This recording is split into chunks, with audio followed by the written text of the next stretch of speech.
Will anything be done about top lane and competitive play? I feel like if what pro top laners go through was another role, it would have been fixed ASAP, but it's been a year now.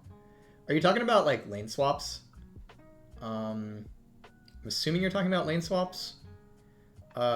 Personal opinion, this is not necessarily like saying anything will be done. Okay, this is just me, some guy. Personal opinion is that lane swaps are like pretty bad for the game, and they're like this kind of like icky handshake where like you're basically like handshaking to like not play the game to some degree. And I know like we generally find at Riot that like we're not a fan of lane swaps, and so like they're not the easiest problem to solve, but they're definitely something where it's like lane swaps, if they're at all common, are probably not great. And so IMO in the long term, if we could find ways to get pros to do them less, that's a win. Personal opinion.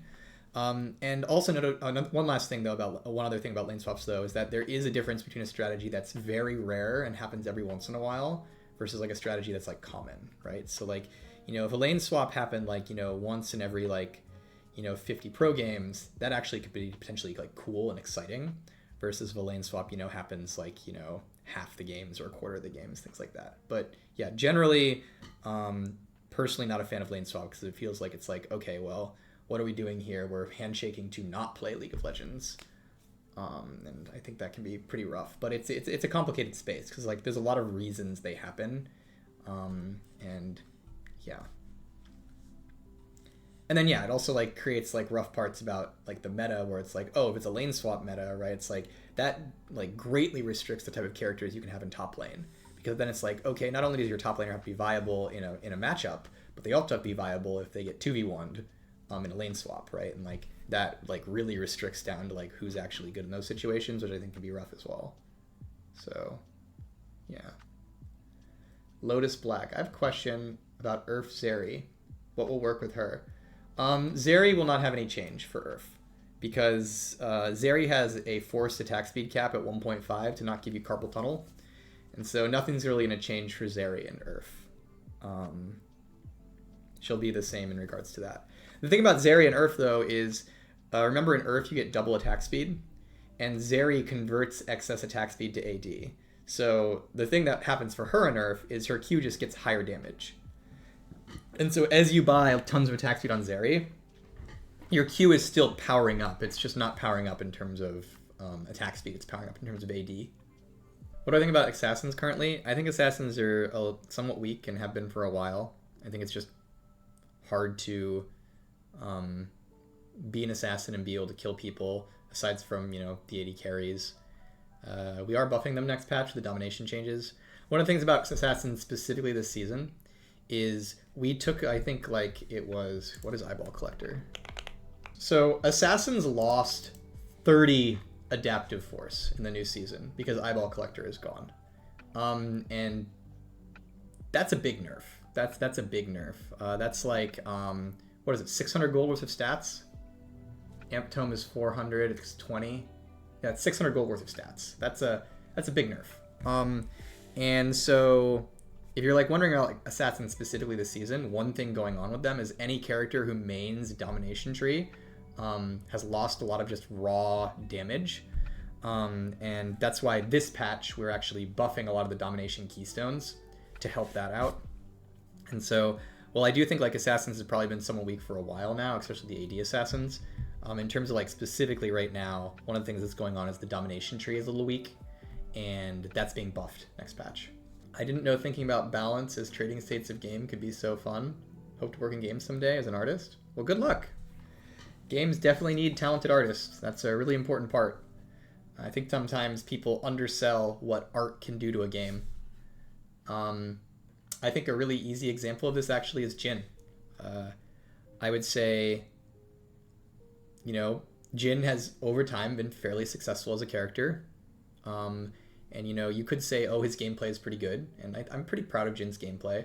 But I think one of the things that really took Jhin like to the next level is how good all the art and sound and animation and whatnot were on him. I think the team that, you know, made Jhin and the sounds that play with his ultimate and his voice and his VFX and his just all of that about Jin, I think really took that character to like a special spot.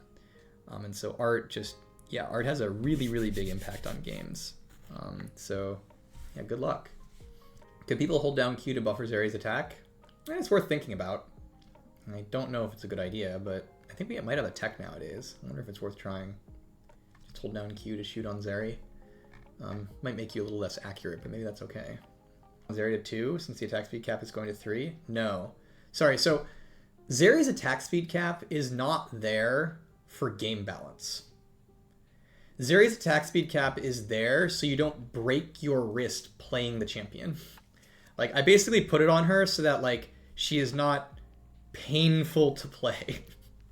So I don't think we should increase her cap, because it's not really about what the right cap is for the rest of the characters in the game. It's really just about, like, is it wise to have a character that can spam Q too often, and how that like feels on your hands actually. So yeah, I don't think I would raise her cap, even though we're raising the general cap to 3. Oh yeah, and that's a fun fact, by the way, if some of you don't know, we're raising the attack speed cap next patch to 3, and we're raising it to 10 in URF. So all those people who like space gliding can do it a bit more. We're not completely removing it, so if you like, you used to get to like 8.0 on Twitch or something, like that's not going to happen, but we are raising it a bit. So if you like attacking really fast and buying lots of attack speed, the attack speed cap is going up. Woo! Why don't we encourage Phil players more? I feel like, especially on Diamond Master, I just don't see anybody playing Phil. I think we could encourage Phil players more, but the way we implemented Phil, I think, is somewhat flawed.